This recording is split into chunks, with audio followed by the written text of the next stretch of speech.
acho que agora eu consigo cumprimentar vocês aí, Gilberto, Simone, tudo bem com vocês? Adriana também, obrigada por estar aí, Adriana, já há um tempinho, tá? Acredito que agora vai dar tudo certo. Oi, Gilberto, quanto tempo? A gente só se vê nessas horas, né, Gilberto? Ai, que Boa coisa. apresentação, viu? Obrigada. Bom, deixa eu ver aqui. Eu estou aqui, né? Tá. Então, vamos lá. Estamos no nosso horário, nós não vamos perder um segundo, né, Adriana? Ainda mais pela programação que você me viu. Ai, eu sou bastante prolixa aí. Bom, pessoal, deixa eu ver como é que tá a minha tela aí. Estou aparecendo bem, Adriana? Acho que deu, né? Boa tarde a todos. Eric, as pessoas que eu conheço, Agnes, professora Simone, professor Gilberto, professora Adriana, obrigado por estarem aí, também lá nas oficinas. Pede para o Rodolfo te ajudar, o marido está com dificuldade de entrar, estava até agora aí. Obrigado por estarem aí. E eu vou fazer uma pequena abertura dos trabalhos, vou dar a palavra para a Adriana também, se dar fazer uma fala.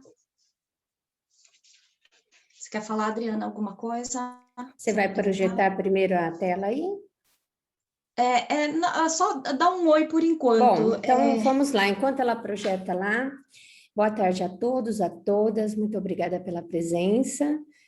Sabemos que esse formato, embora seja o possível, no fundo não é o desejável para a gente, do ponto de vista de interação, que seria muito bom que estivéssemos aí em São Paulo, presentes, trabalhando aí nessa discussão.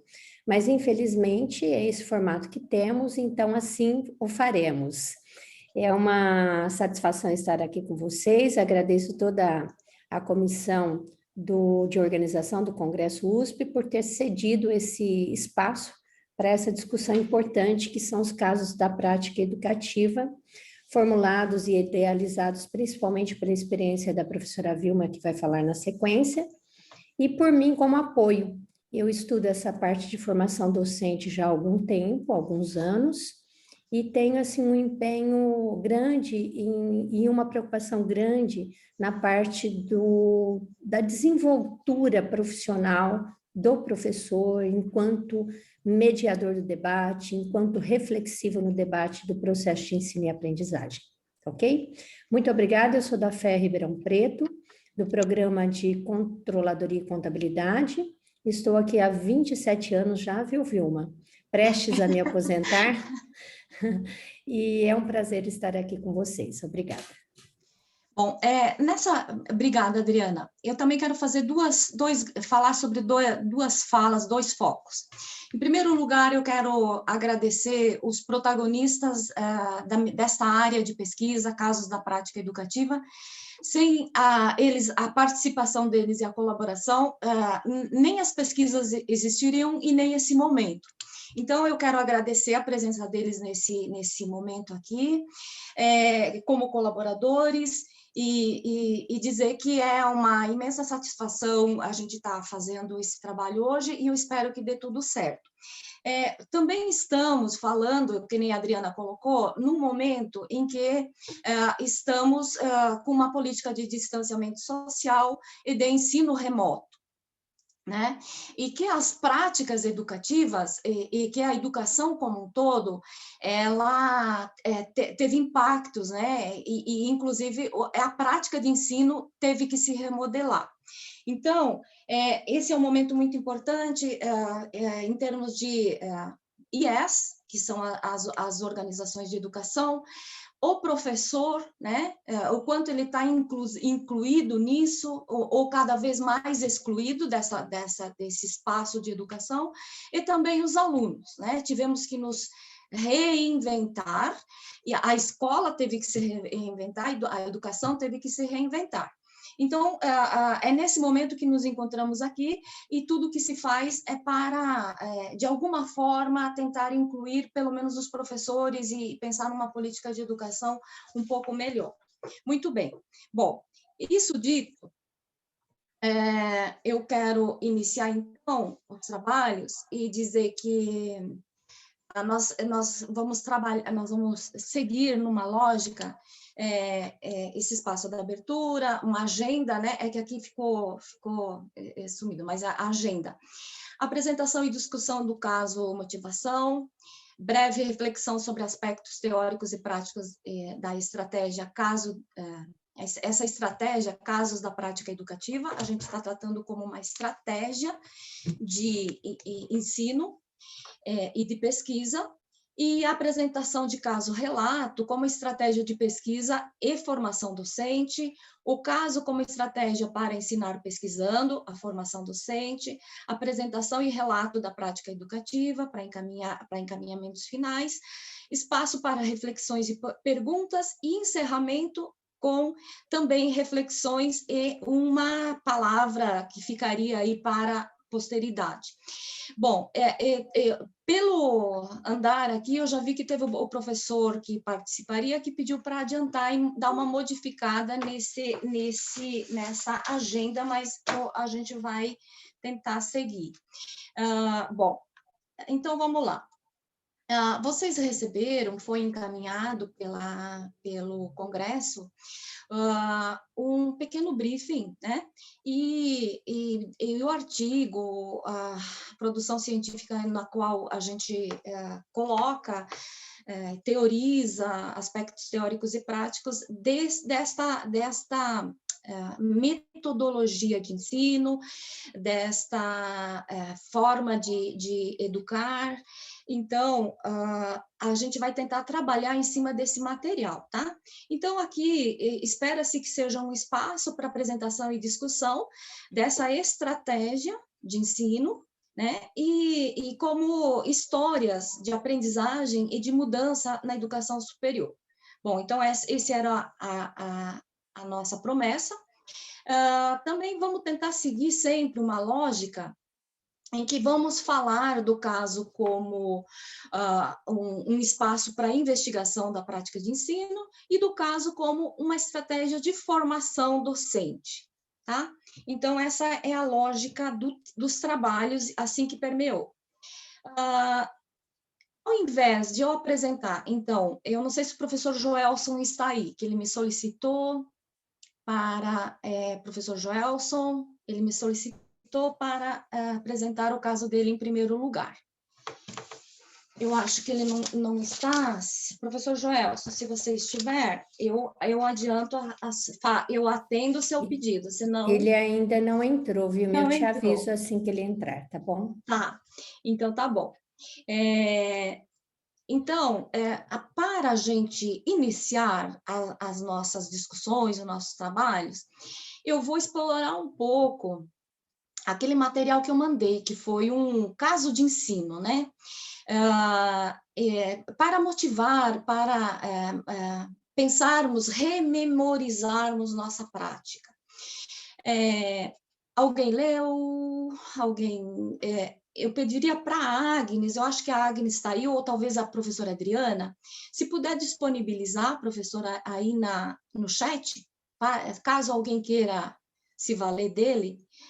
Eu acho que a Agnes, ela já é a minha orientanda. Sim, ela já até passou aí, viu? Já, né? Já colocou aí? Então, tá bom. Aí tá aí. Bom, o que a gente pensou nesse primeiro momento com este caso? Esse é um caso em que o conhecimento gerado, a reflexão sobre a ação. Tá? Então, é um caso de prática educativa, é uma estratégia para ensinar pesquisando e formar docentes. E esse caso, ele tem como título, né, como tema, porta-voz rotativo. É um caso de uma professora do exterior, Portugal, então ele tem algumas falas que não concordam com o nosso português, mas a gente entende muito bem. Bom, então esse caso para rememorizar nossos dilemas, nossos problemas ocorridos na prática de ensino, eu quero parar o caso de ensino como uma estratégia de investigação da prática. Ele, na minha linha de pesquisa, na minha lógica de ver, ele é um problema que ocorre na prática de ensino e ele é guiado por 5 grandes construtos, tá? Então, eu quero olhar para esse caso de ensino guiado por esses construtos, certo? Então, eu acredito que vocês tenham lido, tenham percebido a problemática instalada pela professora, a forma como ela agiu, a tomada de decisão e o que ela olha pelo seu retrovisor e percebe as mudanças. Então, com base nesses 5 construtos, nós temos aqui o caso, certo? Então, eu gostaria de discutir um pouco ele, tá? Eu gostaria de discutir um pouco. Qual seria aqui porta-voz rotativo primeiro? Por que porta-voz rotativo? No caso aqui, é um trabalho trabalho em grupo, em sala de aula, é uma estratégia socializada, né? Onde a professora faz a sua... lança lá a pergunta, né? E aos alunos chega à conclusão de que ela tem que escolher num momento. Então, ela diz aqui, né, que ela tem como um resultado aqui que ela deve escolher esse porta-voz, ou essa pessoa, esse líder que vai fazer a apresentação ou falar no nome do grupo, tá? Então, por que ela chega a essa conclusão? O que foi que ocorreu?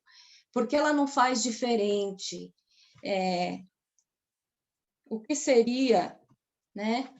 Por que ela tem essa atitude? Qual foi o conflito instaurado? Qual foi o problema vivenciado por ela?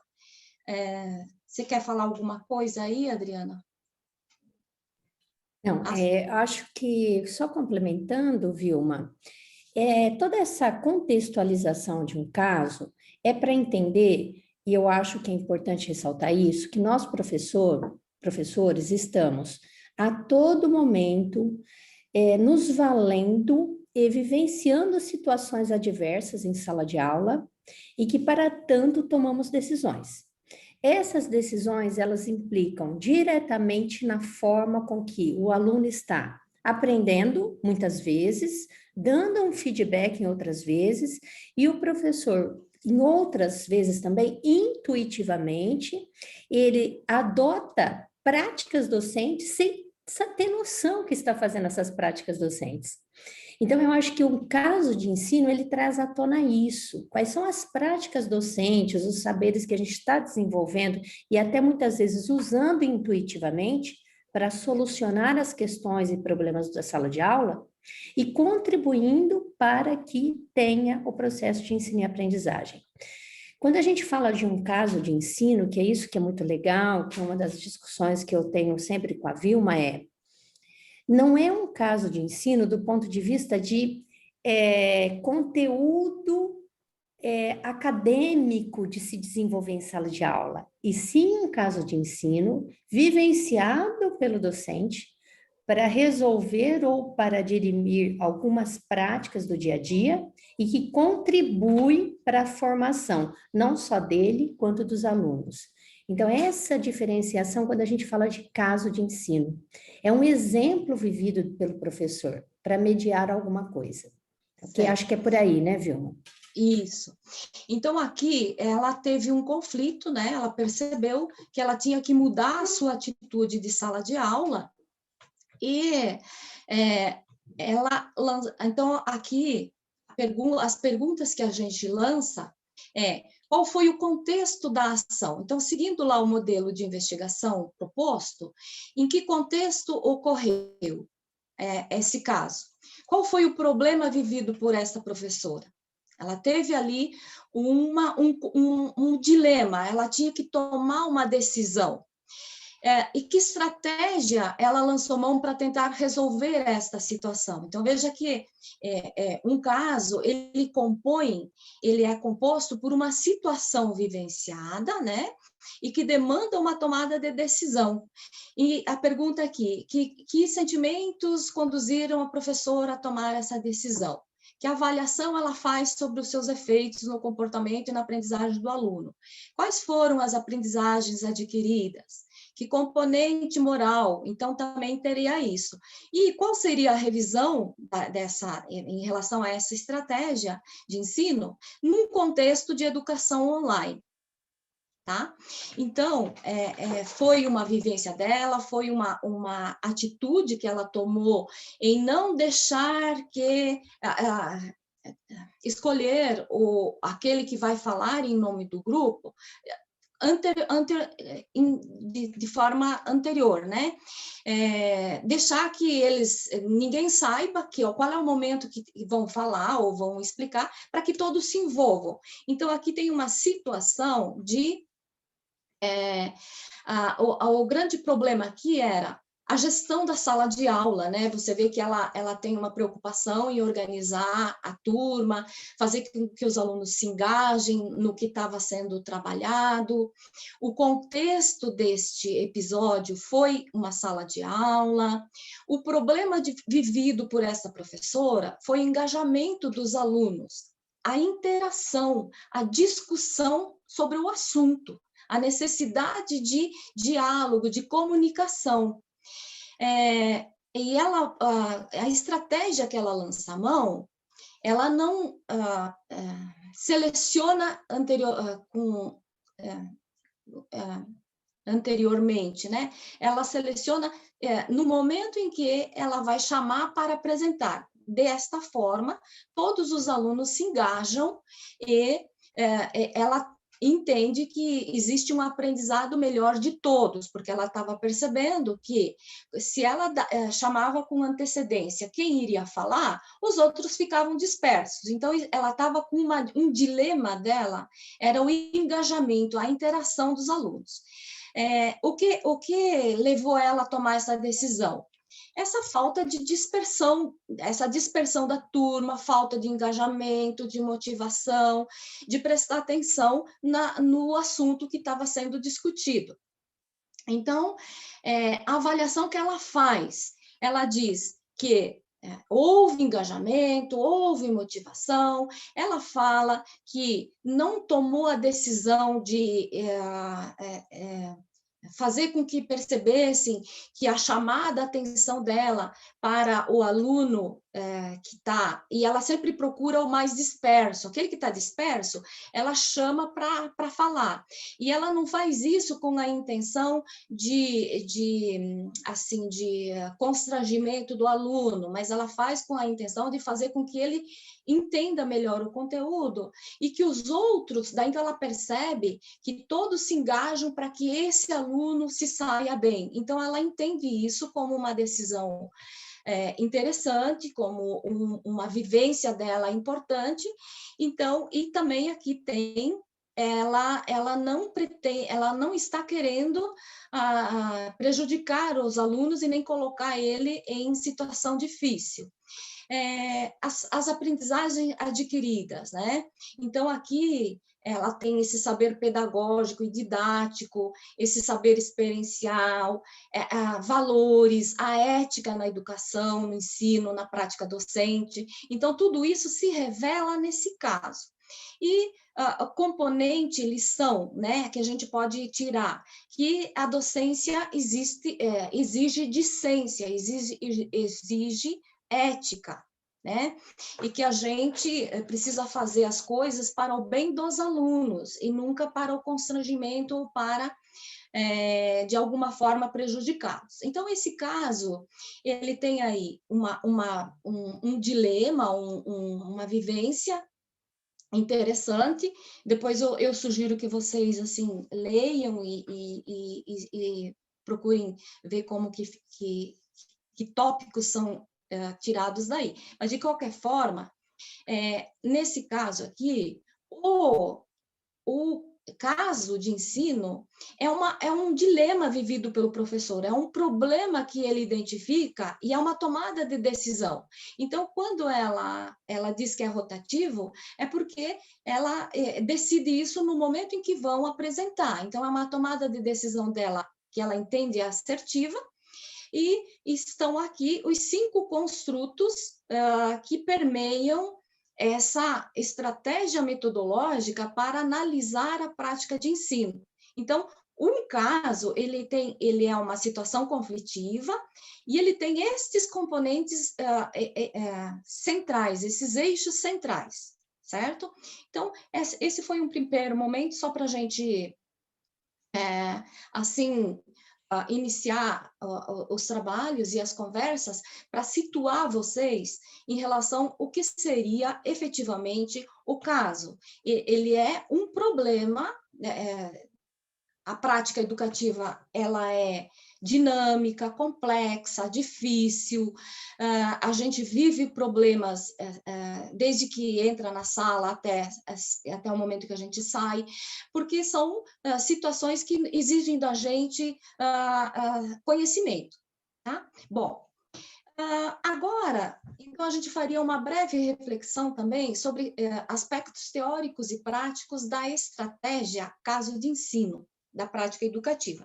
Então, eu estou tratando como uma estratégia tanto para investigar a prática de ensino, como para formação de professores, quando você discute o problema no momento posterior. Bom, então agora a gente teria essa breve reflexão sobre a...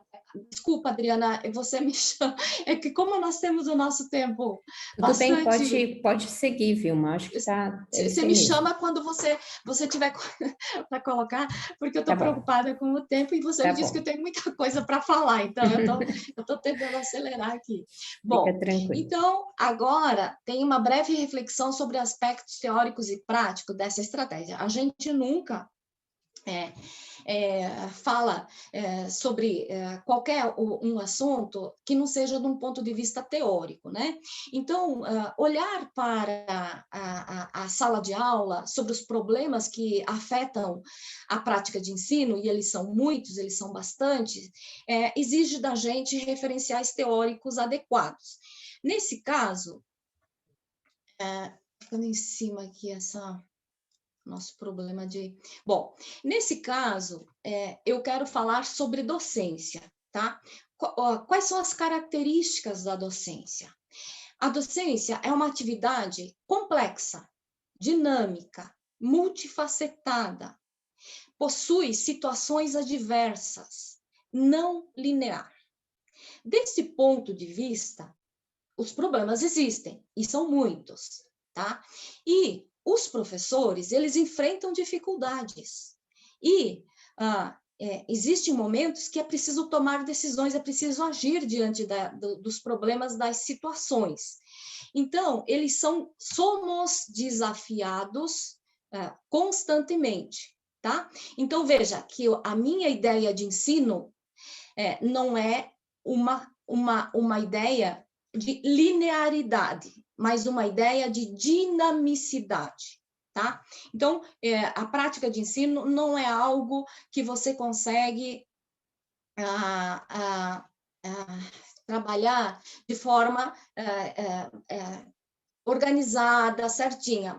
Por isso, a gente precisa refletir o tempo todo. Posso complementar, Vilma? Sim, desculpa, deixa eu voltar. Eu acho que esse ponto, Vilma, é o centro da nossa discussão.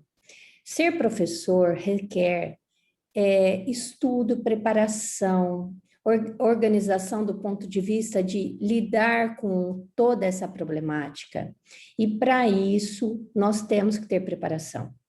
Essa é a discussão que está permeando sempre a nossa área de contabilidade, área de negócios, área próxima às nossas formações, porque até um passado muito recente, era muito comum falar, olha, eu sou professor por experiência, e tudo bem. A gente sabe que a profissão docente requer preparação. Esse é o nosso grande debate. A professora Vilma é da área de educação. Então, ela já está enraizado na professora Vilma a necessidade da preparação. Nós, a maior parte daqui presente, eu sei que não fizeram ou não têm essa perspectiva pedagógica. E isso que é o grande impasse de quando a gente fala na formação docente na área contábil. Os programas de pós-graduação hoje em dia já incorporaram bastante essa temática, mas a gente sabe que é uma discussão que requer constante atualização. Não basta ter o domínio técnico do conteúdo a ser abordado. É necessário o conteúdo técnico e o conteúdo mínimo pedagógico, a preparação docente para tal. Ok? Era isso que eu queria complementar. Obrigada. Então, você já está adiantando um outro slide, que exatamente isso, eu concordo com você. Obrigado por ter feito essa atualização aí, tá? É isso mesmo. Bom, então, o caso da prática educativa, ele é uma situação conflitiva, vivenciada pelo professor, é um dilema, é um problema, é uma dificuldade que exige tomadas de decisão. Problemas, quais são os grandes problemas da prática de ensino? Temos aí o comportamento do aluno, dificuldades de aprendizagem dos alunos, as condições de ensino, às vezes, que não são as mais favoráveis, a política de formação de professores, exatamente o que a professora Adriana acabou de explicar. Então, temos aí uma diversidade de problemas que nós temos que lidar com eles dioturnamente, nós, professores.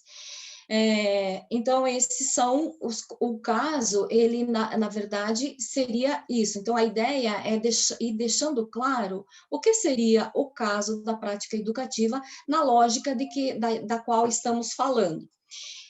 Tem até a gestão do conteúdo, a gestão da sala de aula, a gestão do planejamento de ensino, quem eu ensino, por que eu ensino, quando eu ensino, como eu avalio, qual é o referencial teórico de base mais adequado.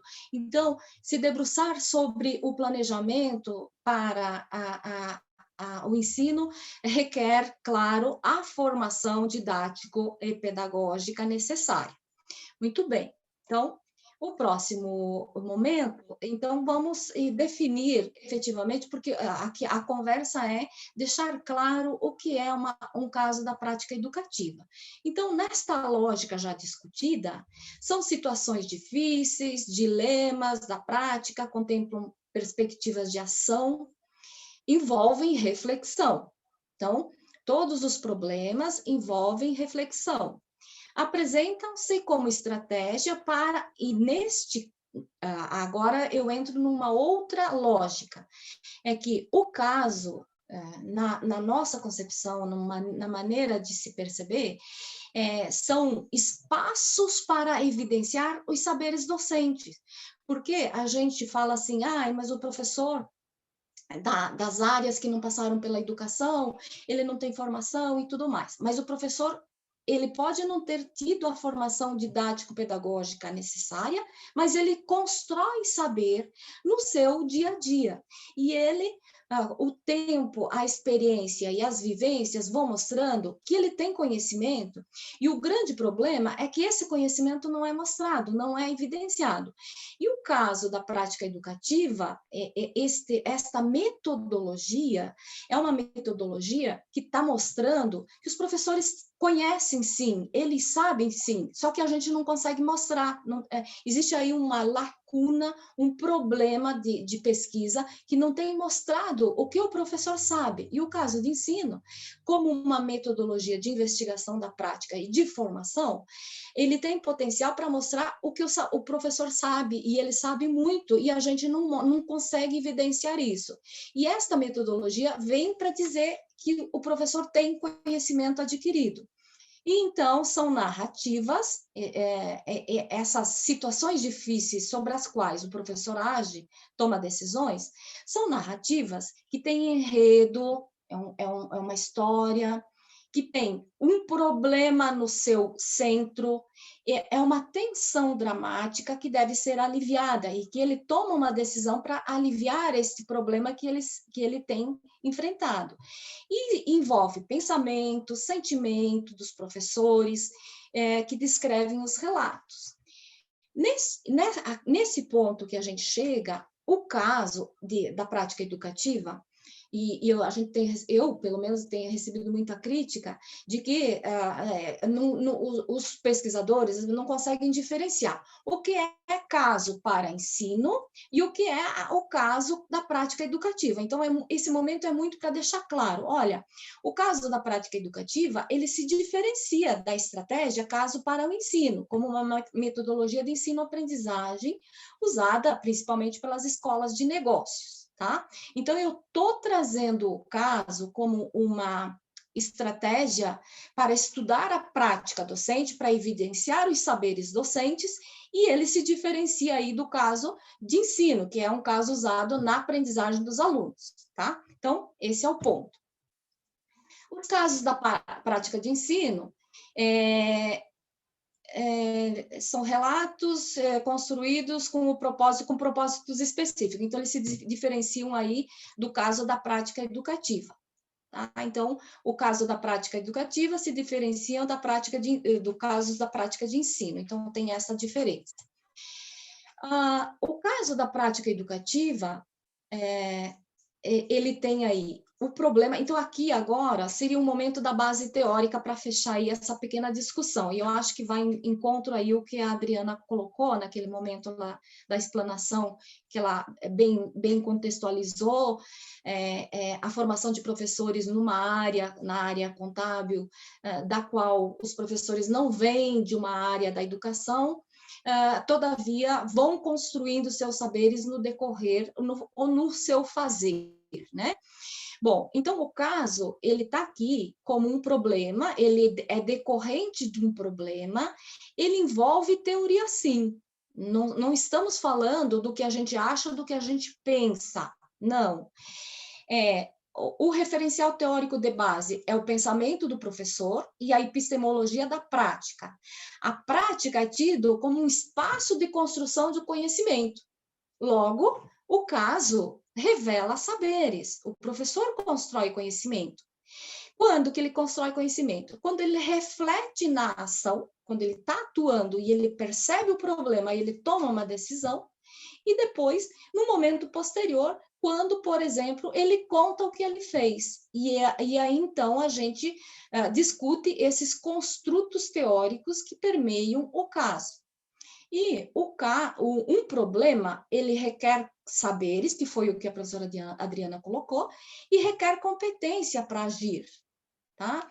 Esses saberes, o saber pedagógico, o saber curricular, o saber experiencial, o saber específico da área, da disciplina, e que competência o professor lança a mão para resolver seus problemas diários.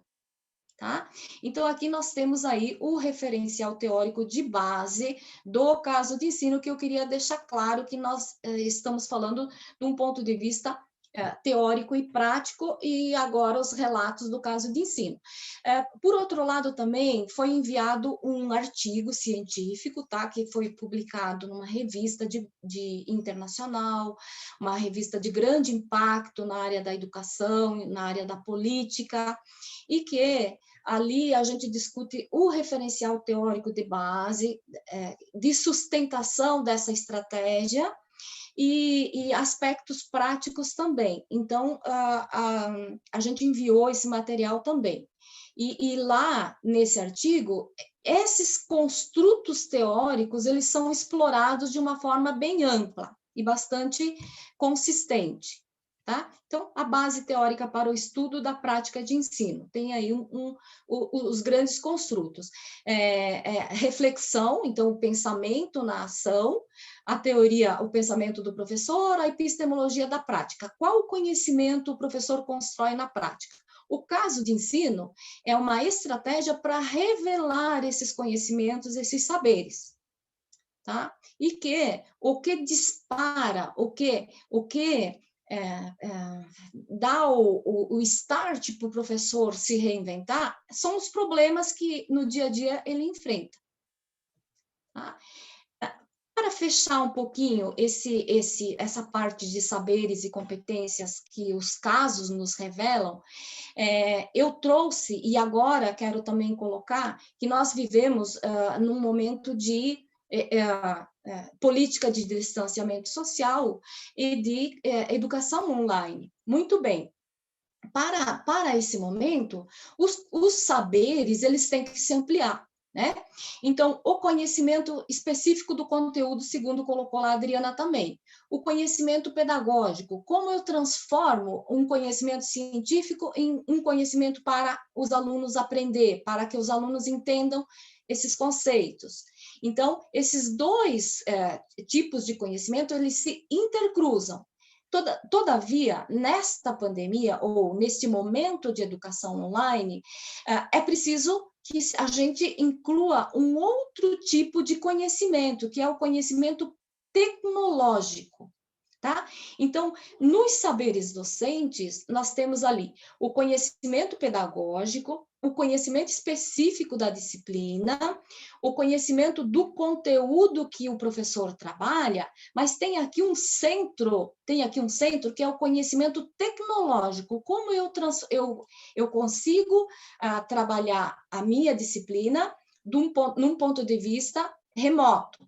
Né? Então, aqui estamos no momento em que é preciso ampliar os saberes docentes. Tá? Esses saberes, que é esse conjunto de conhecimentos teóricos, e essa capacidade de lançar mão desses conhecimentos teóricos para dar conta da aprendizagem dos alunos, está sendo ampliado, e é isso que a gente vai tentar discutir um pouquinho daqui a pouco, do ponto de vista mais prático.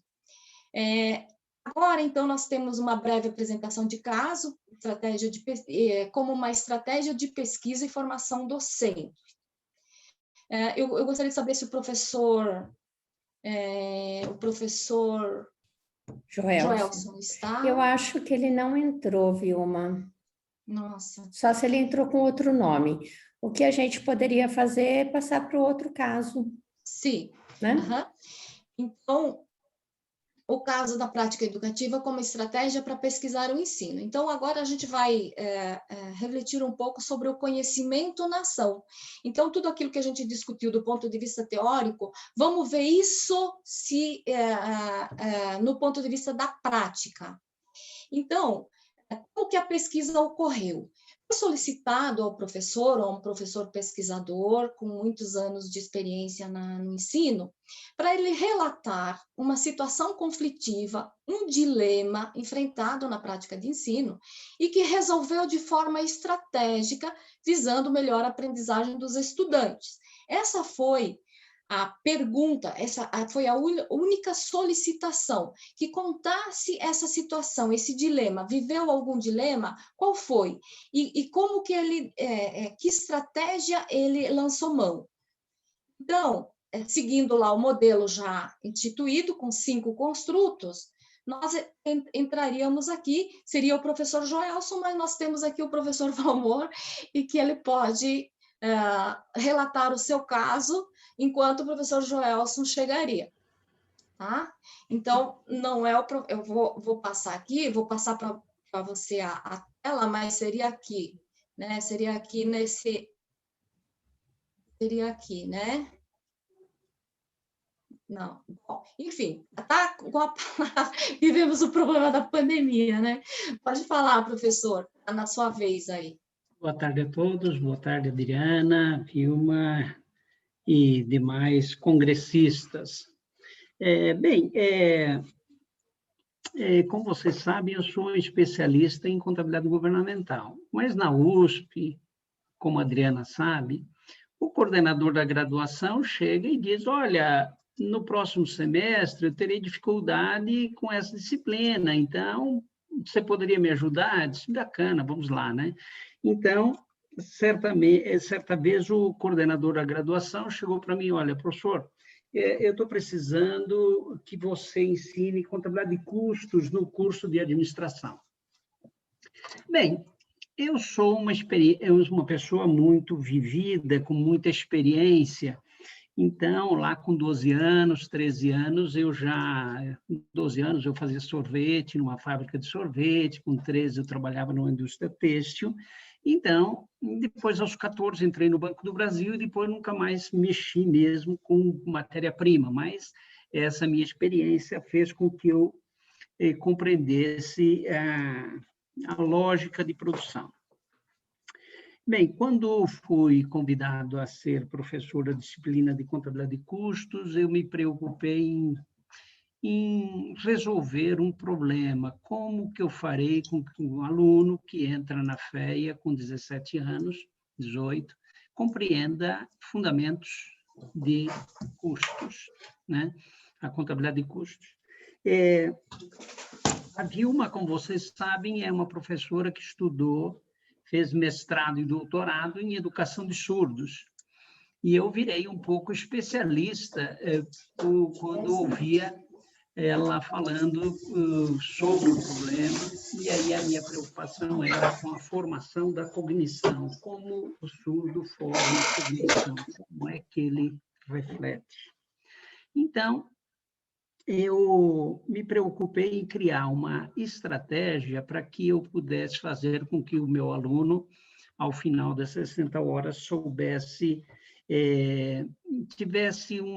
formasse cognição, que isso ficasse na sua memória, que ficasse internalizado o conhecimento da disciplina de contabilidade de custos.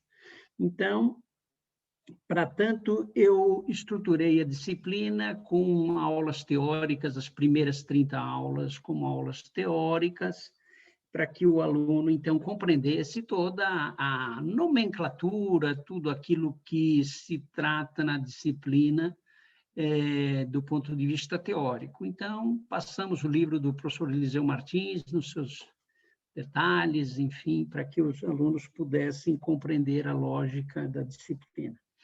Aí, no segundo bimestre, eu fiz com que eles visitassem indústrias. Então, foram na indústria de sorvete, foram em padaria, foram em indústria de lâmpadas, indústria de postos de concreto, enfim, ensinei várias vezes essa disciplina, então foram muitas boas experiências dos alunos pondo o pé no chão de fábrica. Por quê? Porque, vejam só, o nosso aluno, na sua maioria, nunca trabalhou. O pai pode até ter uma indústria, ele pode até ter visitado, o avô tem uma indústria, mas ele nunca esteve lá trabalhando efetivamente. Então, quando a gente fala na parte teórica, matéria-prima, ele sabe que matéria, ele estudou lá na física, que é algo que toca, que ele pode tocar, e prima, ele lembra da filha do tio dele, né? Que é a prima dele. Então, ele diz, matéria-prima, deve ser alguma coisa que estão falando aí sobre, né? Então, para que ele se sinta atraído pela disciplina, ele tem que ir lá e respirar o ar da fábrica. Se ele foi na fábrica de cimentos, ele vai ter o pó do cimento, ele vai respirar aquilo. Se ele foi na fábrica de sorvetes, ele vai sentir o aroma da produção do sorvete. Se ele foi na fábrica de lâmpada, ele vai perceber como se coloca o gás numa lâmpada, enfim, o processo de fabricação da lâmpada. E aí, então, eu pedia para que eles trouxessem para nós um relato da visita, o que eles fabricaram, qual era o processo fabril, quais eram as matérias-primas, mão de obra direta, mão de obra indireta, os custos diretos, os custos indiretos, então, para que eles percebessem, formassem a cognição. Bem, dessa maneira, os relatos deles na sala de aula se fazia por meio de seminários, né? Então, o seminário, ele fazia, então, agora com experiência. Teve turma que trouxe sorvete para a sala de aula. Nós estivemos nessa fábrica de sorvete. Então, eles trouxeram o produto daqui. Teve outros que foram em fábrica de chocolate, fábricas de bala. Então, eles traziam esse produto para a sala de aula para demonstrar aquilo que eles estavam falando. Dessa maneira, você percebe que nunca mais, jamais ele vai esquecer quando alguém falar de matéria-prima, aquele que foi na padaria e fez o processo fabril do pão francês, ele tem o cheiro do pão sendo assado. Sempre que alguém falar de matéria-prima, ele vai lembrar da farinha, do fermento, do processo fabril, da fabricação do pão francês. Então, quando ele voltava para a sala de aula e fazia o relato da prática, da experiência, ele trazia muito mais do que isso. Ele trazia o cheiro da fábrica para dentro da sala de aula. Ele estava falando de uma experiência, de algo vivido, experienciado. E isso fazia com que a disciplina ficou rica. Esses anos que eu ensinei a disciplina, sempre que convidado, eu fiz com muito prazer. Por quê? Porque isso fazia com que o aluno tivesse a preocupação de trazer o melhor. Como metodologia, para que o aluno viesse com a sua melhor prática, eu dizia assim, haverá um grupo que vai elogiar a sua apresentação, haverá um outro grupo que vai criticar a sua apresentação. Por que essas duas coisas? Veja, nós tínhamos tido o conteúdo que era o conteúdo teórico. Depois, eles iam lá e respiravam o cheiro da fábrica. Então, eles traziam a experiência da fábrica para dentro de sala de aula. E aí, a crítica, vocês terão um grupo que vai elogiar e vai ter um grupo que vai criticar. A crítica fazia com que ele viesse com o seu melhor, porque eu serei criticado. E todos os alunos do grupo terão que criticar, todos os colegas do outro grupo terão que elogiar. Mas por que elogiar? Porque nós formamos profissionais. O profissional, então, primeiro, a apresentação e daí o elogio. Enquanto o grupo estava recebendo os elogios, a adrenalina vai baixando. Então, eles vão conseguindo se sentir confortados, porque 3, 4, 5 colegas elogiando a sua apresentação. Mas por que a prática do elogio em sala de aula? Porque nós estamos formando profissionais. O profissional, ele tem que elogiar a sua equipe todos os dias, porque ele tem que ter crédito para acreditar. Então, formar time, um time de sucesso, o chefe deve estar elogiando a sua equipe diuturnamente, para que essa equipe esteja confortada para receber a crítica dura, se existir alguma falha, para que o chefe tenha estoque, tenha crédito para poder elogiar a turma. Para elogiar, o chefe pode criticar porque ele tem um estoque de elogios que ele fez, então o funcionário vai receber bem a crítica. E por que tem que criticar? Porque nós temos que, sempre que trabalhamos em grupo, a gente tem que apontar os pontos de melhoria. Você fez assim, mas eu gostava muito de ouvir as críticas. Vinha um colega, um aluno, com bermuda, camiseta, e outro dizia, olha, num dia de apresentação, você devia vir vestido como um profissional, afinal de contas, você está fazendo o relato da sua indústria. O outro dizia, pois bem, você ficou com a mão no bolso durante uma apresentação, isso não é legal. O seu PowerPoint poderia ter sido melhor. Veja, as cores que você usou não são boas. Essas críticas fazem com que todo o grupo reflita sobre aquilo. todos estão refletindo sobre aquilo. Então, é uma ação, uma reflexão e uma revisão do meu ser como aluno e como futuro profissional. Veja, então, com isso, eu consegui fazer com que meus alunos, primeiro, aprendessem a teoria sobre contabilidade de custos. Depois, tiveram a experiência da fábrica. Depois, o relato da visita. Depois, qual era a matéria-prima do produto, a mão de obra direta, a mão de obra indireta, como que a empresa calcula o custo daquele produto. Então, eles tiveram essa experiência. E isso, para mim, fazia com que eu percebesse a alegria do aluno em participar da disciplina.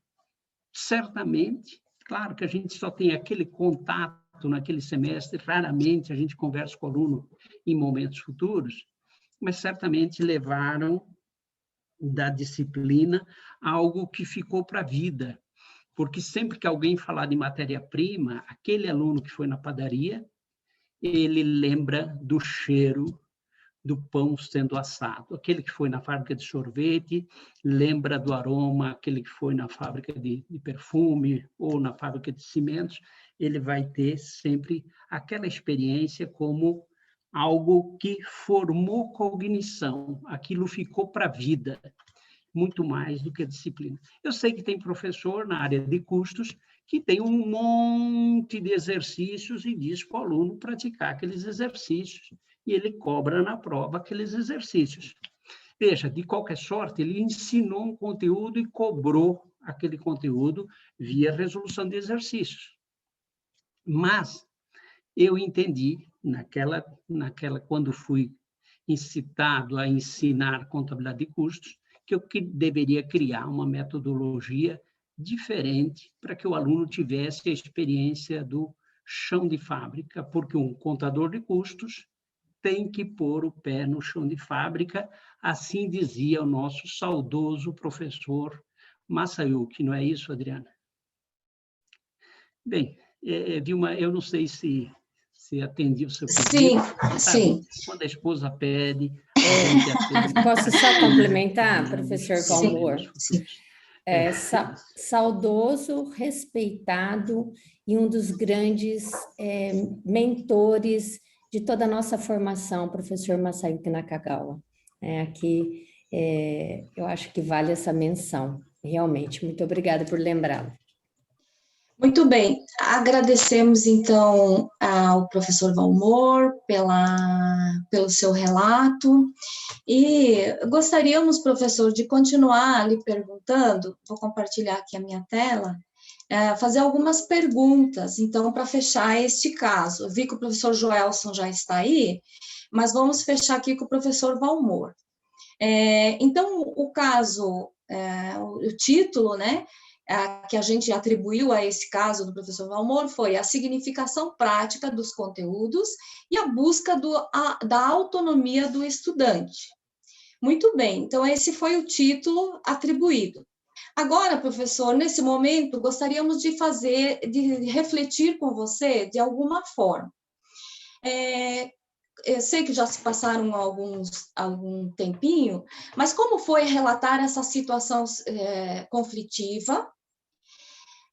De que forma essa rememorização desta situação contribuiu para suas percepções sobre você como docente?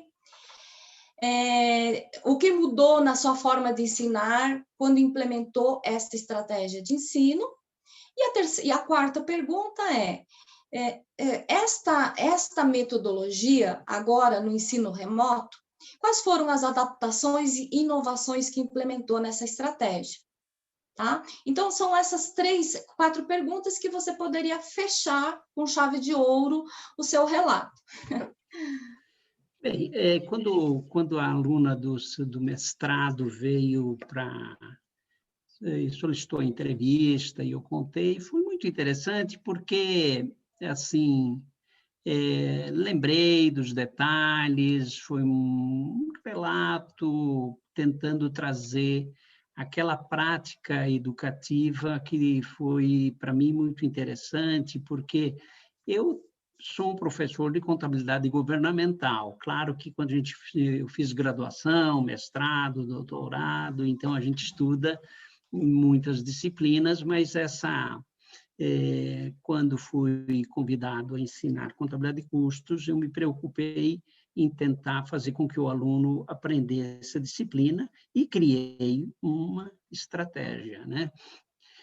Então, rememorizar isso foi muito importante, porque faz sempre a gente refletir sobre a prática, né? Eu fiz aquilo que aconteceu, e ao final da disciplina a gente percebe se o aluno está e ficou motivado, ficou e está motivado em ter participado da disciplina. E as experiências sempre foram muito boas, assim, eu tive bons relatos no final da disciplina. Bem, no ensino remoto? Agora, esse ano, por exemplo, eu estava ensinando contabilidade pública, que é a minha disciplina, contabilidade governamental. É um ano que estamos em pandemia, mas, de qualquer sorte, eu sempre faço com que o aluno pratique, que ele saia um pouco da sala de aula, da comodidade, né? Então, esse semestre, a gente fala muito sobre lei de responsabilidade fiscal, e lá na minha disciplina, lá tem os relatórios da lei de responsabilidade fiscal. E aí, então, eu fiz com que eles visitassem o site da Secretaria da Fazenda e analisassem os últimos 10 anos de cada um dos anexos. São 20 anexos, os grupos, e, evidentemente, o meu livro orientou como eles deveriam fazer. Todos tiveram acesso ao livro, então eles conseguiram, olhando para aquilo que a gente tinha construído no livro, eles irem à Secretaria da Fazenda, via site da Secretaria de Fazenda do Estado, e buscar os anexos e fazer uma análise desses anexos, né? Então, é sempre importante a gente fazer com que o aluno tenha conhecimento do conteúdo teórico, que ele conheça a contabilidade e tal, mas fazer com que ele coloque o pé no chão de fábrica. Nesse ano era contabilidade governamental, e fiz com que eles visitassem o site da Secretaria da Fazenda e fizessem uma análise dos últimos 10 anos de cada um dos 20 anexos. Foi uma experiência muito interessante para que o aluno possa, de fato, compreender do que estamos falando, né? Senão fica alguma coisa muito superficial. Então, assim, deixa eu só entender. Então, no caso nesse período de ensino remoto, você trocou a visita lá na fábrica pela visita na disponibilidade de informações no site da pública, da área pública, claro, da secretaria. né? Então, assim, de qualquer forma, sempre articulando teoria com prática. Porque se eu estivesse ensinando contabilidade de custos, certamente a gente não poderia ter feito isso, porque eles não teriam tido condições de ir a uma fábrica. Mas como a disciplina era contabilidade governamental e todas as informações sobre o governo estão disponibilizadas lá no site da Secretaria da Fazenda, foi possível com que eles visitassem e pudessem extrair as informações para fazer análise e a gente discutir a quantas vai as finanças do Estado de São Paulo nesse período de 10 anos, de 2011 a 2020. E aí, então, e com isso também, eles formam cognição. Lei de responsabilidade fiscal. É uma lei, tá? O que é responsabilidade fiscal? Sim. Tem os anexos. Sim. Quanto que eu posso gastar com pessoal? Quanto que eu posso gastar com juros? Quanto que eu gastei com despesas correntes de capital. Então, isso faz com que ele perceba que aquele conteúdo, aquela teoria, tem algo a mais para ser experienciado, né? Além das provas que a gente aplica. Muito bem, então, muito obrigada pela participação, pelo seu belo relato. Ou seja, dentro dessa metodologia, dentro do caso como estratégia de olhar a prática de ensino e revelar os saberes docentes, tivemos ali a significação dos conteúdos e a autonomia dos estudantes. Enfim, esse relato, este dilema era isso. E, portanto, A estratégia foi adotar metodologias ativas. Como lição, a gente extraiu do caso essa postura ética na profissão e na docência. Modificações para o ensino online já foi colocado. Efeitos das ações que você coloca, esse senso crítico, essa autonomia dos estudantes buscada, e sempre procurar articular a teoria com a prática. Muito bem, então, fechando esse caso, nós passaríamos, então, para o caso do professor Joelson, e agora ele já está por aí. Professor Joelson, fique à vontade. Boa tarde. Boa tarde, tudo bem? Tudo bem com você? Obrigado por estar aqui, por se dispor a apresentar para a gente aí a sua vivência, a sua situação conflitiva e o seu aprendizado. Eu que agradeço aí o convite. Para mim, uma oportunidade muito bacana compartilhar não só para o artigo, para pesquisa, mas também um pouco para todos os presentes aqui, da minha experiência na área de educação, no ensino superior, em uma área que eu diria que é bastante desafiadora por conta do contexto, né? Porque a minha experiência é muito ligada, relacionada a métodos quantitativos. Então, vou falar um pouquinho aqui mais da experiência que eu tenho no ensino superior, tanto no mestrado quanto na graduação nessa área, no ensino de métodos quantitativos, e tem algumas características, né? Primeiro, por ser uma área bem heterogênea, então o nível dos alunos é bem heterogêneo, e é uma área que, no geral, os alunos ou têm muito medo, ou têm muito receio de como lidar com as ferramentas quantitativas, ou não gostam, ou são apaixonados. Então, nunca tem um meio termo, né? Nunca é o razoável, é sempre alguém que gosta muito e quer ver as demonstrações, sempre um aprofundamento bem maior, e aqueles alunos que têm um certo receio com o tema. De uma forma que eu procurei lidar com esse desafio foi trazer os próprios alunos para o contexto das aulas, né? Então, a ideia de Gatekeepers aqui era de trazer essa heterogeneidade a favor, algo que, a princípio, iria desfavorecer a condução da aula, mas que eu tentei, de alguma forma, transformar como um ponto de potencializador do aprendizado, né, do processo de ensino-aprendizagem dos alunos. E, basicamente, qual que é a minha experiência, né? O que eu fiz e faço muito nessas aulas de métodos quantitativos é, primeiro, trabalhar com ensino ativo. Então, os alunos eles trabalham com as aplicações, eu dou pouca teoria no início, então, geralmente, eu já dou a aplicação e depois eu explico para o aluno o que ele encontrou, qual o resultado que ele apresentou. Que aí, a princípio, faz mais sentido, parece que conecta melhor o conceito ao resultado, né, do que eu falar de teoria, fica uma coisa muito abstrata. Então, geralmente, eu trabalho muito com processo ativo, onde o aluno vai lá, faz o exercício, então, dou um banco de dados, ele faz algumas análises com o banco de dados, a partir das análises, eu desenvolvo o conceito. Além disso, eu pego os alunos que têm mais facilidade, eu trabalho com os alunos que têm mais facilidade com a disciplina, que têm maior interesse com o tema, também para ajudar os demais colegas. Então, eu crio os grupos, e aí dentro desses grupos, os alunos que têm mais facilidade, geralmente eu distribuo dentro dos grupos, para que eles possam também ser desafiados já do ponto de vista pedagógico, de como ajudar os demais colegas, como, de alguma forma, passar o seu conhecimento também, compartilhar o seu conhecimento com os demais colegas. E aí, a partir dessa dinâmica, é que eu vou avançando nos conteúdos das disciplinas, tanto na pós quanto na graduação. Então, primeiro, aprendizado ativo, baseado em problemas, onde os alunos têm uma base de dados e eles vão fazer análises. A partir das análises que eles fazem, eu explico as teorias, discuto as teorias, e também ensino os conceitos.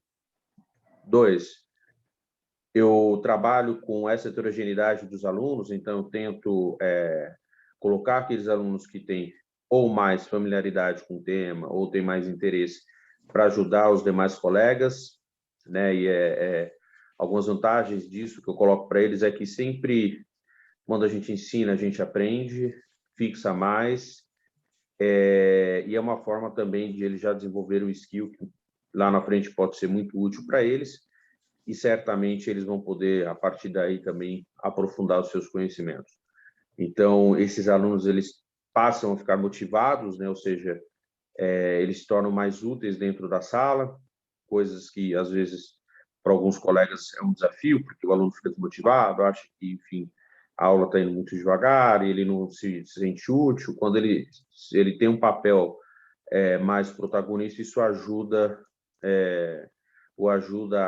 a ter uma função, né, dentro do processo, e o valoriza e o motiva bastante, né? Então, esse é um segundo aspecto da dinâmica de aula que eu trabalho nessas disciplinas. E o último, aí sim, é fechar os conceitos, as teorias, né, a partir do que eles trazem. Ou seja, a gente não deixa de cobrir toda a base teórica do curso. Então, eu não substituo a teoria pela prática, mas eu inverto. Eu começo pela prática e depois eu desenvolvo a teoria para ele entender o que ele está fazendo. Eu sempre coloco isso para os alunos, porque senão eles vão serem replicadores, mas não vão conseguir explicar o que eles fizeram, justificar o que eles fizeram, entender principalmente o que eles fizeram. Então, a terceira parte eu fecho aí sim com o apanhado teórico e com os conceitos de, enfim, tudo que eles apresentaram para os demais colegas. E aí cada grupo de 3 a 5 alunos tem um tema que eles desenvolvem, né, a partir geralmente de um banco de dados, e a partir disso a gente vai explorando as teorias daquele tema. E aí o aluno entende o significado, porque ele vê a aplicação, ele vê algo prático, objetivo, aplicável daquele tema que está sendo discutido. No geral, a experiência tem sido bacana, é uma dinâmica que tem funcionado, e eu acho que é uma forma de lidar com esses desafios, né? Não é a única disciplina, não é o único tema heterogêneo. No geral, várias outras disciplinas têm essa heterogeneidade de nível e interesse por parte dos alunos, e aí é importante a gente procurar sempre ferramentas, meios, mecanismos de transformar esses desafios em ferramentas, né? Que aí eu acho que isso sempre potencializa esse processo de ensino e aprendizagem dos alunos. Esse é um breve relato, e aí eu me coloco à disposição, professora Vilma. Muito bem, muito obrigado pelo seu relato. Eu agora, então, queria compartilhar com você algumas perguntas também para refletir sobre o seu caso, que seria o gatekeeper, né? Como uma estratégia para a gestão da aprendizagem, que era o seu dilema, né? Então, como foi você relatar essa situação, você rememorizar essa estratégia? O que mudou na sua forma de ensinar com a implementação dessa estratégia? E agora, no ensino remoto, como é que você está revisando esta forma de ensinar, já que, né, não estamos mais presenciais? Então, só para você nos relatar como foi a implementação deste modelo de ensino. Bacana. Olha, a parte de relatar a minha prática educativa foi uma experiência muito bacana. De novo, a gente sempre fala, né, no dia a dia vivencia a experiência, mas documentá-la é importante. Então, o relato para mim foi construtivo nesse sentido. A rememorização da prática contribuiu para eu ter uma ideia do que mais estruturada do que eu fazia com os alunos, né? E essa memorização ela me ajudou também a aprimorar alguns processos, né, que eu já adotava, e enfim, me trouxe uma reflexão de repente, aprimorar algumas etapas desses processos. Em relação à forma que mudou, né, a minha estratégia de ensino, foi uma questão de estudo também. Eu fui atrás, comecei a entender um pouquinho melhor diferentes metodologias ativas.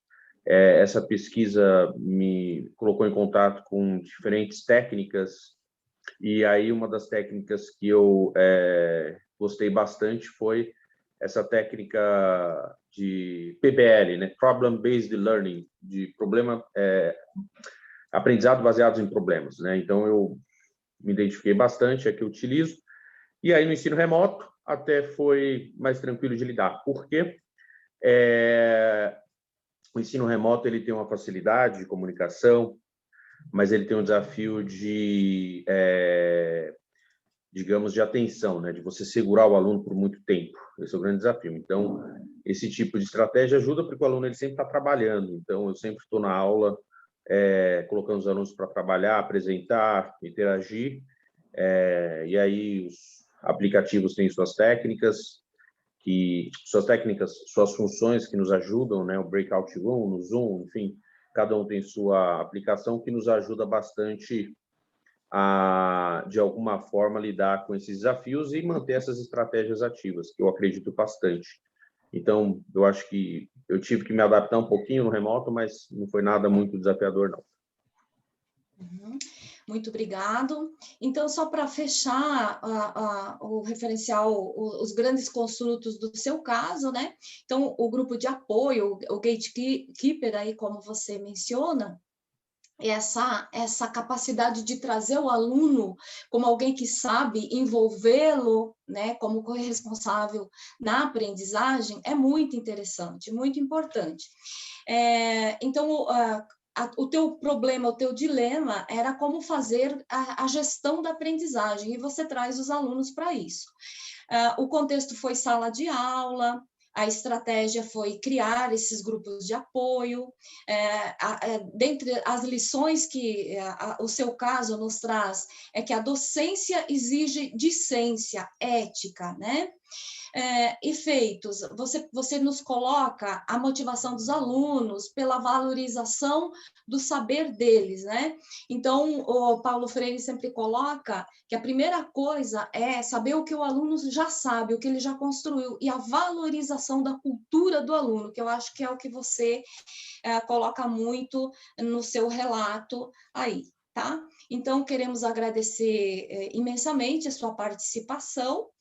E vamos passar agora. Eu queria só fechar, professor Joelson, que a gente classificou, eu acho que você viu pela dissertação que foi enviada, né? Schumann, ele classifica, ele nos dá uma classificação dos casos, e entendemos que o nome do seu caso foi precedente, que é o relato de uma situação enfrentada e superada pelo professor, criando estratégia para gestão da aprendizagem, motivar e engajar a turma, tá? Então, olha aí, ó, teoria articulada com a prática. Então, foi isso que a gente encontrou aí nas nossas investigações sobre o seu relato.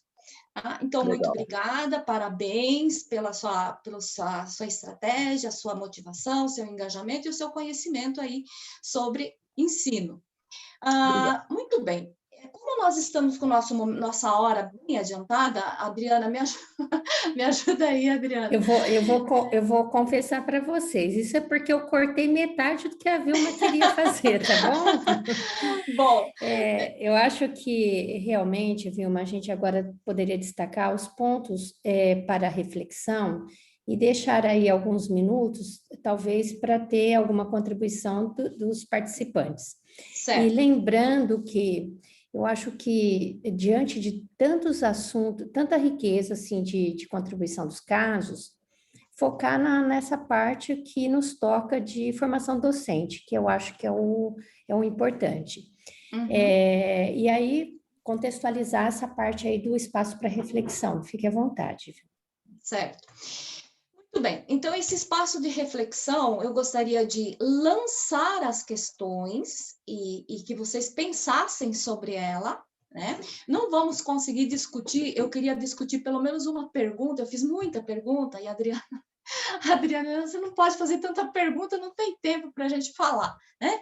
Então, é uma das grandes perguntas diante, ao público, diante de do que nós ouvimos, se você tivesse diante dos mesmos incidentes críticos, das mesmas situações adversas, de que forma agiria? O que você faria de diferente nesse momento de revolução tecnológica e da crise gerada, que acelerou o uso das mídias digitais, mesmo sem a gente querer, né? E o tanto a gente era relutante contra isso e, de repente, tivemos que aderir. Que pressupostos e valores apoiaram as decisões dos dois casos, dois professores? O que estava por trás deles lançar mão daquela estratégia e deles imprimir estas situações para que os alunos aprendessem? Quais foram as aprendizagens adquiridas com as situações segundo os casos relatados e o que você está ouvindo agora? Acredito que muito você aprendeu. Que percepções sobre si mesmo como docente os incidentes críticos te proporcionaram, ou esses casos da prática educativa? Pode acontecer que, diante de alguns casos, nós, professores, não tenhamos condição de agir. Em que condição são essas e por que a gente não reagiu? Então, é para reflexão, a gente pensar. Que perguntas poderiam orientar a análise de outros professores a partir de cada incidente crítico aqui discutido, de cada caso da prática educativa aqui discutido? É para a gente levar desse espaço aqui, desse evento. O que mais te inquietou, desafiou, motivou ou se relacionou com a tua prática docente a partir dos incidentes críticos? Deixe aqui uma pergunta ou dúvida não esclarecida sobre a docência no ensino superior. São muitas, né? São tanta coisa que a gente não consegue esclarecer. Mas eu mando para vocês essa apresentação, esse material, para vocês relerem e tudo mais. Infelizmente, o nosso tempo é curto e eu quero, então, passar agora para um encerramento, que é uma palavra que os aqui presentes têm para deixar, e aí eu pergunto se a Agnes está aí, ou Adriana, você consegue escrever aí, enquanto a gente sim, vai... eu já pedi ajuda aos universitários aí, ó. Eu também tinha acionado uma universitária, vamos lá. A Vilma me pediu para escrever no PowerPoint o que é isso, olha aí, a gente tem alguns programas para fazer isso. Quem que é a Crislaine, a Edivalda? Oi, Edivalda, tudo bem? Quanto tempo? Vocês podem ajudar aí conosco, fazer online com a gente? A Crislaine então tem desenvoltura, Crislaine? Eu só vou repetir para eles entenderem o que é preciso. Adriana, desculpa eu te interromper. Deixar as palavras que nesse momento vêm à sua mente, é um brainstorm, né? São palavras que nesse momento estariam presentes e que os casos revelam... Desculpa, tem que voltar aqui. Mas que estaria presente nos casos. Então, assim, qual a palavra que você percebe que está presente nesse caso? Eu coloquei algumas aqui. Ética, saber identificar problemas, tomar decisão em ação. Então, eu abro para a plateia colocar o que vem... É uma síntese. O que você deixa de palavra a partir do que você ouviu nesse evento. Então... Agora é para vocês falarem. Olha, eu acho que é o comportamento do aluno. Então, assim, está aberta para vocês falarem. Vilma, antes disso, eu pedi ajuda para as duas e a Crislaine disse que usa o Mentimeter e a Edivalda também. Vocês, uma das duas, poderia fazer ao vivo com a gente ou não? Deixa eu Vamos ver se elas respondem. Eu estou aqui, professora Agnes. A Agnes também. Agnes, você faria ao vivo com a gente? Na verdade, assim, Adriana, eu com a Agnes eu havia combinado que ela agora, eu passo para ela a tela, e conforme a gente vai falando, também tem o chat aqui, ó, gente, vocês podem ir colocando. Sim, Vilma, o que eu queria deixar é ela fazer online mesmo, já direto, já vai sair a nuvem. Isso mesmo, ali, ó. Então tá, Agnes, vamos lá. Eu acho que ela tem que ficar como co-anfitriã, né? Eu acho que ela já Não, eu está aí. consigo mexer. Então tá ótimo. Tá aí, ó. Então vamos lá, gente. Simone, que palavras revelam os saberes presentes nos casos da prática educativa que você acha? Alguma palavra, alguma coisa que você queira dizer? Olha, uma palavra que marca para mim bastante é que ser docente, ser professor, é um ato de pesquisa em sala de aula. Pesquisar no na sala de pesquisa em sala de aula, ok. Ótimo. Isso mesmo. Alguém mais? Quer colocar mais uma? vamos explorar você, até que outro não fale aí. Professora, pode ser a Ó, parte Eric. do vínculo, né? Vínculo entre teoria e prática. Isso, vínculo, teoria e prática, exato, que é o caso do primeiro caso do professor Valmor, né? Necessidade de vincular teoria e prática, que é o caso da professora Simone também. Vocês devem ler a dissertação da Ana Carolina, em que o caso da professora Simone é muito rico, muito rico. Da professora Adriana Procópio também, ela teve um caso muito interessante, que foi resistência do aluno à mudança do ensino, tá? Então, que mais? Quem mais está aí que poderia ajudar? Que outra palavra coloca? Professor Alexandre, muito prazer. Prazer, professora Vilma. Atitude, acho que uma palavra que é importante nesse processo. Atitude. O professor precisa ter atitude para tomar decisão, né? Para se posicionar na sala de aula, como no caso do exemplo inicial, né? Como no caso do professor Valmor, né? de perceber a situação e ter uma atitude para na hora, definir qual o procedimento mais adequado para utilizar. Muito bem. Empatia, muito bem. Empatia. Professora Vilma, tudo bom? Oi. Tudo bem? Marco, tudo bem? Tudo, satisfação em revê-la. E também aos demais amigos aqui, professores e alunos presentes. Empatia, Agnes.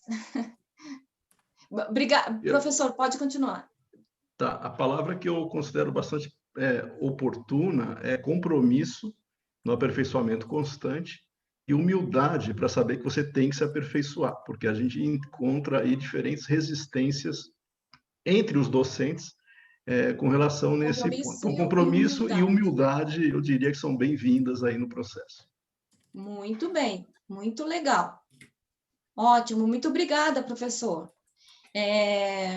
A humildade para saber que o aluno sabe que você precisa se aperfeiçoar, né? E que a gente não é um ser incompleto. A incompletude do ser humano e do autoconhecimento é muito importante para a docência. Muito bem. Mais alguém? E os que falaram podem continuar falando. Professora, Edivalda, eu acho que é o diálogo. O diálogo entre o aluno e o professor. Bruno!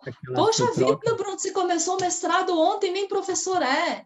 Diálogo, interação, comunicação. Pode colocar, Agnes, diálogo. Vilma, ótimo. Acho que nessa linha que o Bruno... Falar, Simone, pode Vai lá, falar. comunicação, interação, que o Bruno fala aí. Nessa linha Desculpa, que o Bruno Adriana, eu estou aqui. Que ele colocou de interação e comunicação, um dos pontos que exploro no caso que participei da pesquisa é justamente trazer a realidade do aluno para a sala de aula. E isso se tornar o exemplo da sua matéria, do seu conteúdo. Certo. Vilma, eu vou ler alguns do chat, pode ser? Sim. Angelino colocou saber improvisar. Edivalda, relação interpessoal com estudantes.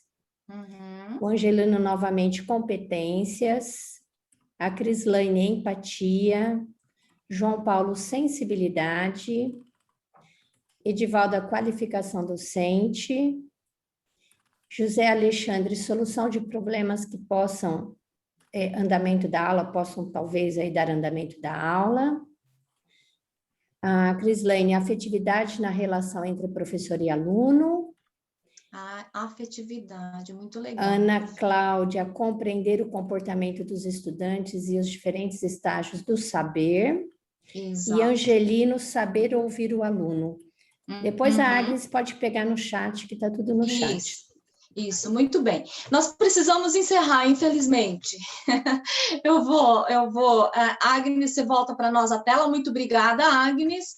A Agnes é a minha auxiliar no mestrado, então a gente faz isso no mestrado, né, Bruno? O Bruno está aí, o Eric está aí, meu aluno do mestrado nessa última disciplina. A gente se divertiu bastante, a gente aprendeu um montão, eu aprendi com eles, foi muito legal. E assim, Bruno, parabéns aí também pela tua participação, que você será um excelente professor.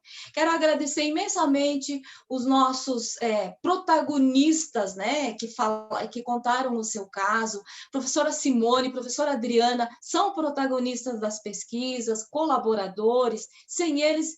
Professor Gilberto, me desculpa, também é um protagonista dos nossos casos de ensino. Sem eles, não existiriam as pesquisas e não existiríamos esse momento. Acredito que outros momentos devam acontecer para a gente poder estar aqui para discutir e melhorar a nossa desenvoltura e o nosso trabalho aí para tratar da prática de ensino. Temos que encerrar, porque congresso é isso, vocês têm outras atividades para fazer. Passo a palavra para a Adriana, e agradeço de antemão a todos. Muito obrigado. Mandarei para vocês, eu não sei como, mas quem deixar aí o e-mail, Agnes, você pega o e-mail, por favor, de quem quiser material e alguma coisa, que eu mandarei por e-mail para vocês esse material. Certo? Adriana, está com você a palavra. O professor Valmor, nosso chefe de departamento, né? Olha que honra, né? Protagonista dos casos, chefe de departamento aí já há 2 mandatos, né? Então, meus parabéns aí, que estamos bem assessorados, hein, Adriana? Então, a gente nem... né? Então... eu sou daqui, ele é de São Paulo, então estamos aí, tudo bem. É que você está no coração do congresso, né, Valmor? Alexandre, você foi meu aluno, na Secretaria da Fazenda, é isso? Alexandre? Tá. Eu não. Não. Aí teve, não, eu fiz o doutorado. José Alexandre. O José Alexandre. Esse. Você vê, né? A gente vai aluno, descobrindo. Bom, foi seu aluno, sim. Muito bem. Que legal. Olha, eu quero agradecer também a presença de todos, as contribuições e parabenizar a professora Vilma, porque, na verdade, eu fiquei como coadjuvante aí no processo. O mérito aí de toda essa desenvoltura sem dúvida nenhuma dela, a competência. Eu ajudo o que eu posso, mas ela é a especialista da área. Mas você é a protagonista da história, né? Que participou. Eu gostaria de pedir para as pessoas que pudessem abrir a câmera para a gente fazer um print desse momento antes do encerramento, né? Tá bom? Agnes, você faz isso para nós, Agnes, que você é muito boa ali. Adriana, você pudesse fazer. Eu tenho aí pessoas que fizeram disciplinas recentes comigo, então é muito bom vê-los aí. Obrigada pela participação, tá? Também. Colegas aí de faculdade também. E é isso, acabamos aí com um print da tela e agradecendo a presença de todos, agradecendo a oportunidade também pela organização do evento, por nos dar esse espaço, tá bom? Tá bom, pessoal, bom congresso a todos, foi um prazer revê-los, ao Marco Milani aí, meu aluno, bacana, é bom ver essa gente novamente. Um abraço, pessoal, até... Muito obrigada, viu? Obrigada, tchau, Deus, tchau. se cuidem e espero que no próximo a gente se